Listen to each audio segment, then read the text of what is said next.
살아계신 하나님 아버지, 감사와 찬송과 영광을 올려드립니다.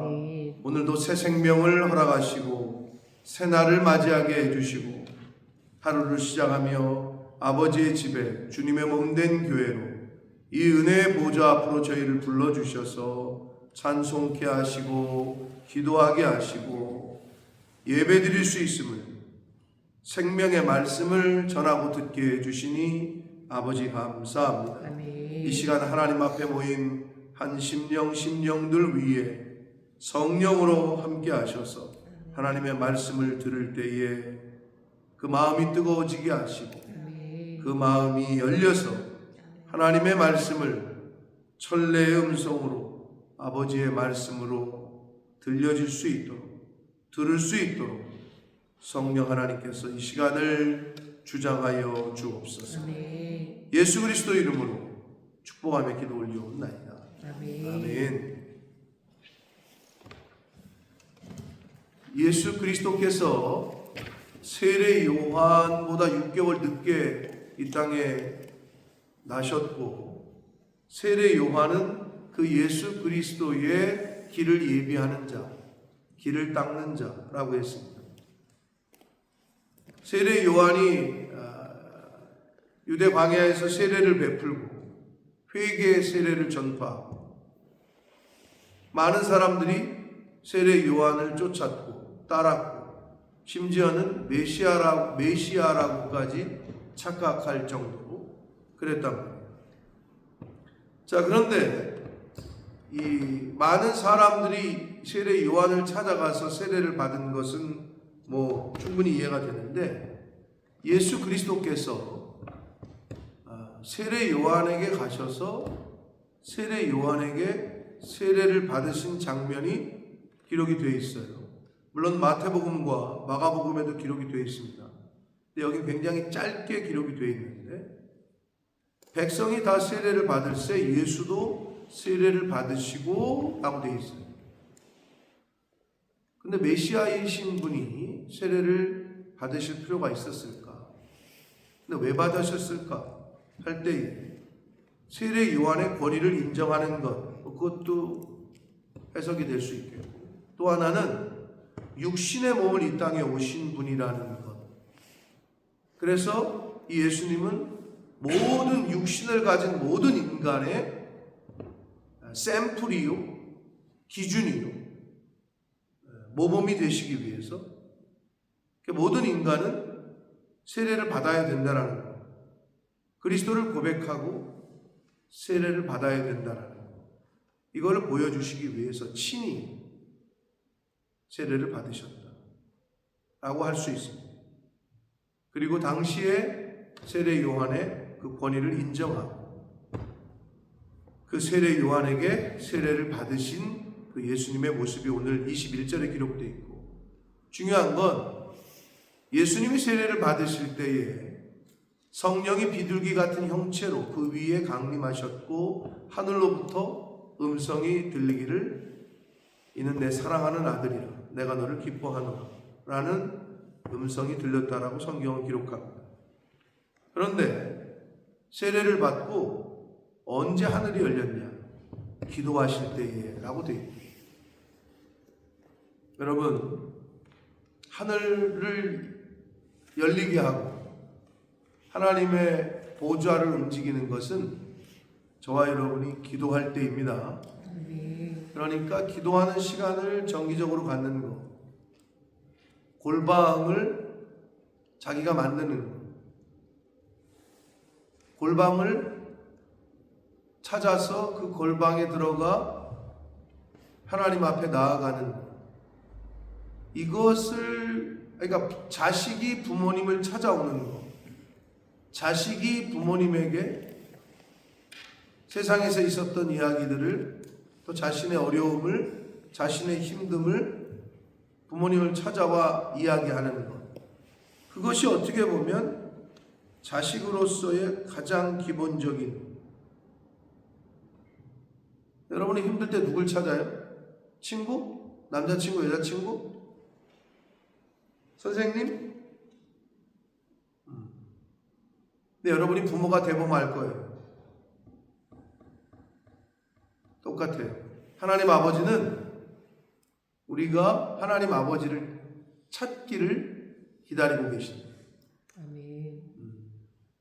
그래서 성경은 하나님을 가까이 하라. 가까이 함이 내게 복이다. 이런 말씀을 계속 하시는 거예요. 기도할 때에 하늘이 열렸다는 것. 저와 여러분도 기도할 때에 하나님이 들으시고 응답하실 줄 믿습니다. 네. 그래서 굉장히 짧게 그 21절과 22절에서 예수님의 이 세례 받으신 것을 이 누가는 기록을 했고, 오늘 본문의 대부분이 족보로 돼 있어요. 여러분 집안에 족보가 있는지 모르겠어요. 족보를 본 분이 있는지 모르겠어요. 저 옛날에는 본 것 같은데, 우리 집에 족보를. 근데 지금은 뭐 이사 몇 번 하면서 없어진 것 같기도 하고, 아버지 얘기 듣고 했던 기억이 있는데, 자기 집안에 족보가 있다 한 사람 본 사람 있어요? 있어? 연진의 집에 있어? 족보가? 되게 많던데. 그래? 너네 집안에 위에 어르신 중에 우리가 알만한 이름이 누가 있어? 그건 저는 잘. 몰라? 너 정씨지? 정씨를 가진 사람 중에 누가 유명한가?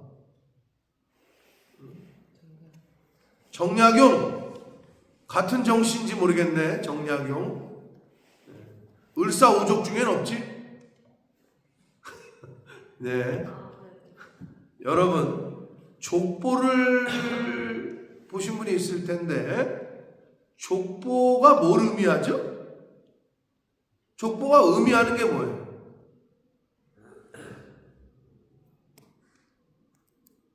질문이 어렵나? 우리 지금 저 뒤에 예수님이 와서 앉아 계신데, 좀 보세요. 볼 때마다 예수님 얼굴이 보여가지고 우리 용준이가 지금 뒷모습 보면 완전 예수인데 앞모습도 예수님이네. 자, 족보의 의미가 뭐냐고. 족보하면 떠오르는 거 없어요? 가족, 또 조상, 또 뿌리. 그렇죠. 내가 원하는 답이 뿌리, 근원, 이런 거를, 역사, 이런 걸 얘기하는 거예요. 근데 어느 집안의 족보에도 내 윗대 5대 위쪽에 아시아에 살던 원숭이라고 되어 있는 집안은 없을 거예요. 자, 족보는 뿌리를 말해. 뿌리. 그리고 내 근원, 이런 걸 얘기한다. 그리고 역사를 의미합니다. 여러분의 족보를 뭐 집안에 있으면 한번 보시면 좋지만, 내 위가 우리 아버지요, 그 위가 할아버지요, 그 위가 증조요, 그 위가 고조요, 이렇게 되잖아요. 그렇게 올라가다가 도대체 어느 시점에서 원숭이가 나오는지 모르겠지만, 이 진화론자들이 얘기하는.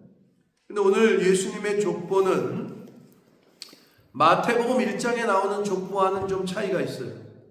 마태복음 1장의 족보는 하향식 족보였어요. 아브라함 때부터 밑으로 내려와 예수님까지. 그런데 오늘 누가복음에 기록되어 있는 족보는 예수님으로부터 시작돼서 위로 올라가 상향식 족보예요. 그래서 예수님의 아버지는 요셉이고, 요셉의 아버지는 누구? 헬리고, 그 위가 맏다시고, 이렇게 쭉 올라가, 타고 올라간단 말이야. 상향식, 위로 올라가. 내 할아버지는 누구고, 내 아버지는 누구고, 할아버지 증조, 고조, 고고조 올라간단 말이에요. 쭉 올라가서 38절, 그 위는 에노스요, 그 위는 셋이요, 그 위는 아담이요, 그리고 아담의 위에 하나님이시다 라고 성경은 기록하고 있습니다. 인간의 최초의 첫 번째 인간이 아담이고 그 아담을 만드신 분이 그 아담이 하나님으로부터 왔음을 성경은 기록하고 있습니다. 인류의 이 사람이 어디서부터 왔느냐, 그걸 연구하던 학자들이 그래서 무슨 먼지 아메바부터 시작해가지고 뭐가 변하고 변해서 뭐 동물이 됐다가 뭐 원숭이로 왔다가 인간이 됐다라고 하는 그 말 같지도 않은 이야기들이 교과서에 나오니까 가설을 갖다가 과학인 양 믿고 있는 많은 요즘에 학생들이 많이 있는데, 사람들이 가설 중에 하나란 말이에요. 근데 그 가설보다는 이 성경에 나와 있는 이 우리가 증명할 수 없기 때문에 이론이라고 하는데, 법칙이 아니라 훨씬 더 어떻게 보면 근거가 있는 것 같은데, 사람들은 그 진화론은 과학이고 성경은 종교, 이런 프레임이 있기 때문에 접근이 잘 안 되는 것 같아요. 자, 예수님의 족보가 마태복음에서는 하향식으로, 오늘 누가복음에서는 상향식으로 기록이 되어져 있습니다. 결국 말씀드린 대로 족보는 뿌리를 말하고, 족보는 근원을 의미하고, 족보는 역사를 의미합니다. 이 족보 중에 한 사람이라도 빠지면은 이게 링크가 연결이 돼야 안 돼요. 안 되는 거예요. 있을 수도 없죠. 한 10대 할아버지가 중간에 없어. 그럼 도대체 어디서 태어난 거야? 주워온 거야?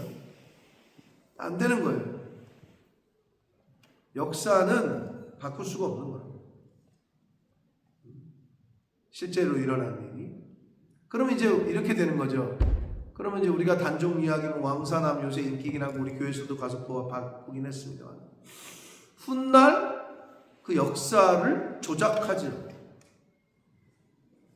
자기가 욕먹지 않으려고. 그래서 실제로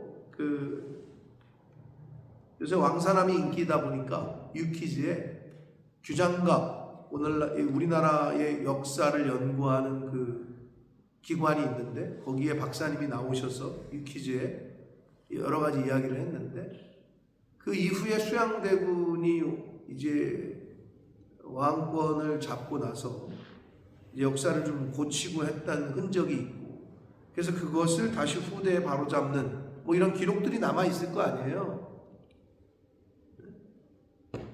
여러분은 태어나기 전이지만 저도 그랬다니까요. 1980년도에 광주에서 광주 사태가 났을 때 신문에는, 왜냐하면 전두환이가 방송국 미디어를 장악했기 때문에 광주에 북한군이 빨갱이들이 난동을 일으켰다, 이렇게 알았거든요. 그래서 우리나라 군인이 그 빨갱이들을 때려잡고 있다, 이렇게 들었단 말이에요. 왜곡이죠. 후대에 밝혀졌죠. 결국은 뭐냐? 기록의 신빙성이라는 거예요. 이 기록이 믿을만 하냐 않느냐. 그럼 여러분이 이제 이 성경의 기록을 어떻게 취급할 거냐?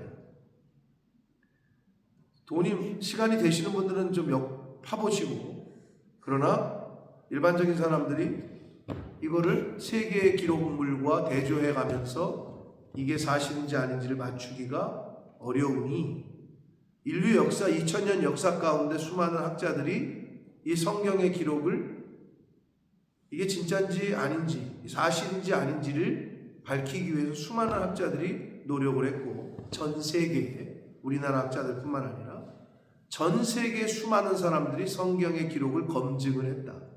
그래서 오늘날 우리 손에 와 있는 거다. 결국은 기록의 싸움이에요. 기록.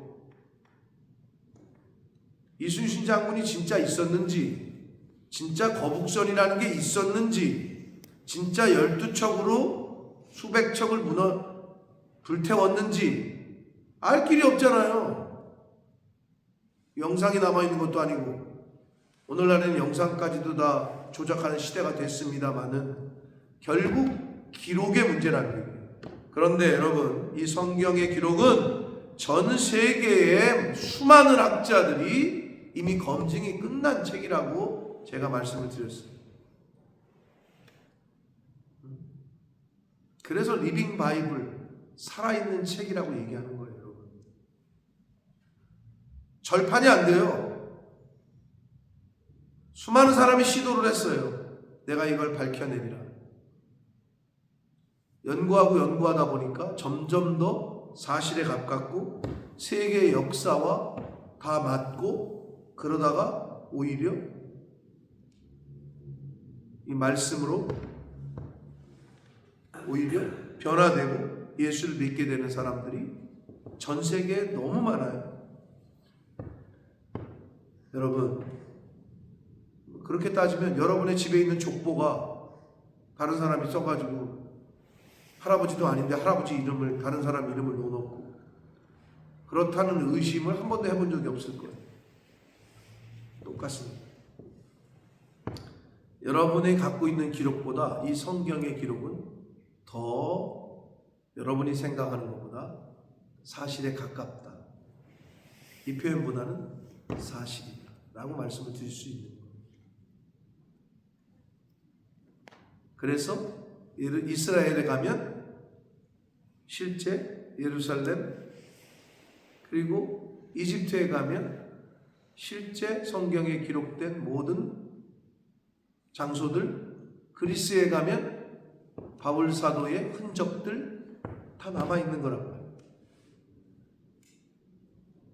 그래서 오늘 이 족보는 우리에게 어떤 교훈을 주느냐, 하나님의 계획과 섭리임을 이 족보를 통해서 알 수 있다. 뭐가?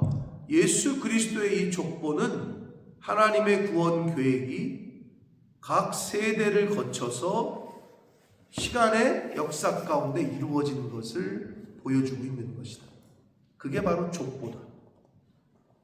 그리고 이 예수 그리스도의 족보를 통해서 예수님은 인류 최초의 인간인 아담까지 거슬러 올라가는 모든 인류와 연결되어 있음을 우리에게 가르쳐 주시고 있는 것이다. 그리고 예수 그리스도께서 인간의 족보 안에 들어가신 것, 태어나신 것은 겸손과 순종의 삶을 보여주는 것이다. 신이신 그분이 이 땅에 인간의 모습으로 오셔서 요 자체, 요가 지금 내 요 말이 이해가 안 되는 거지. 신이 있는지 없는지도 모르는데 신이 인간이 됐다. 이게 조금 이제 잘 이해가 안 되는 거죠. 근데 인간의 능력은 어디까지 왔어요? 이제 조금 있으면 사이보그가 실제 우리 삶에 보이게 될 겁니다. 여러분이 대상이 됐습니다. 제가 볼 땐 10년, 20년 안에 상용화가 될 거고, 그리고 조금 더 시간이 지나면 이게 인간인지 로봇인지를 분간하지 못할 때가, 영화에서 보던 그때가 고동, 사이보그. 인간의 능력은 로봇을 인간과 거의 동일한 모습으로 만들어낼 수 있는 능력까지 와 있어요. 그러나 그 인간의 능력보다 더 뛰어난 지혜와 능력이 있는 어떤 존재가 있다면, 늘 말씀드립니다, 흙으로 사람을 만드는 것, 지혜와 능력의 차이임을, 그런 신이 존재하고, 그리고 존재할 수밖에 없는 이유는 이미 이 우주 만물 가운데서 하나님이 나타내셨어요. 바다와 우주와 그 우주가 저절로 생겨났다라고 얘기하는 사람들은 저는 잘 돌봐줘야 될 것 같은데, 이 세상에 그 어떤 것도 피조물도 저절로 생겨난 건 없다. 다 만들어진 것이다. 우리 눈에 보이는 의자나 테이블이나 책이나 안경이나 여러분의 옷이나 모든 눈에 보이는 것은 다 누가 만들었다. 늘 잊지 마시고, 인간을 만드시고 이 우주 만물을 지으신 창조주가 있음을 기억하시고, 그 인류 역사 가운데 예수 그리스도를 이 땅에 보내신 그 근거로 지금 성경은 족보를 우리에게 밝히고 있다. 그럼 진짜 이런 사람들이 있었는지, 이 족보가 신빙성이 있는지 이미 다 수많은 사람들이 몇백 년에 걸쳐서 연구를 했고 따져보고 비교해보고 확인한 결과, 그게 우리 손에 있는 성경입니다. 여러분, 그게 바로 이 족보 안에 담겨져 있는 하나님의 그 은혜요, 섭리요, 계획하심. 마지막은 하나님이시다 라고 누가복음의 족보의 끝은 그렇게 우리에게 말씀을 하고 있습니다. 하나님으로부터 모든 것이 시작입니다. 여러분이 여러분의 부모로부터 시작된 거죠. 이거는, 이 테이블은 어떤 몫으로부터 시작이 됐겠죠. 나무를 깎고 다듬고 망치질하고 조립해서 이렇게 만들어져 있겠죠. 이 손수건도 누군가로부터 시작이 됐겠죠. 이렇게 손수건으로 나오기까지. 똑같아요. 눈에 보이는 모든 거는 누가 만들었다. 그걸 잊지 마시고 인류의 창조주, 인간의 창조주를 기억하고 너무 늦기 전에 만나시고 경험하시고 체험하셔서 한 번뿐인 인생, 왜 하나님께서 왜 그분이 나를 이 세상에 보내셨는지 목적하심이 있을 거라고, 각자를 이 땅에 보내신 목적하심. 근데 이제 그 보낸 목적을 잊어버리고 자기가 저절로 지금 자기가 내가 주인이 돼서 내가 영국 땅에 왔고 내가 오늘 이 자리에 있고 이렇게 생각한단 말이에요. 많은 사람. 왜? 세상은 그렇게 가르쳤고 네 인생의 주인은 너다. 네가 하고 싶은 대로 살아가. 욜로. 그렇게 말하고 있단 말이에요. 세상. 그러나 그렇지 않습니다. 여러분이 마지막 때에 하나님 앞에 섰을 때 심판날에 잘했다 칭찬받는 하나님의 자녀로 인정받고 칭찬받고 면류관 받는 그 자리에 서게 되시기를 축복합니다. 그 연수가 얼마인지 모르나, 우리의 생명이 언제까지인지 모르나, 남아있는 시간이 언제까지인지 모르나, 그 시간을 감사하고 기쁨으로 그리고 주어진 자리에서 빛과 소금된 역할을 잘 감당하는 저와 여러분이 되시기를 예수 그리스도 이름으로 축복합니다. 살아계신 하나님 아버지, 감사와 찬송과 영광을 올려드립니다. 아버지 하나님, 예수님의 겸손과 순종, 세례 요한에게 직접 가셔서 세례를 받으신 예수님의 모습, 그분의 겸손함, 그분의 순종함, 그 예수님에게 성령이 비둘기같이 임하고 하나님의 음성이 들렸다고 성경은 기록합니다. 그리고 그 예수 그리스도의 족보를 성경은 우리에게, 오늘날 현재를 사는 우리에게 알려주고 있습니다. 최종적인 시작은 하나님으로부터 시작됐음을 예수님의 족보를 통해서 다시 한번 저희가 오늘 읽고 들었습니다.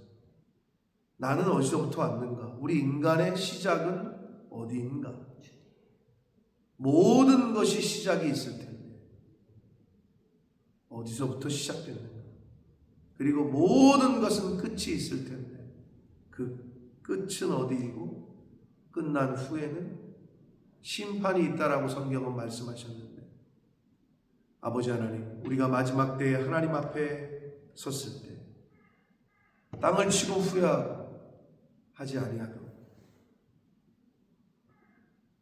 이 세상에 사는 날 동안에 하나님을 그리고 예수 그리스도를 십자가의 그 은혜를 깨닫고 경험하고 인정하고 받아들이고 믿을 수 있는 그런 은혜가 이 자리에 있는 새벽 성도들과 이 말씀을 듣는 한 사람 한 사람 위에 있게 하여 주옵소서. 아멘. 아버지, 그렇게 기회를 주실 때 받아들이고 순종하고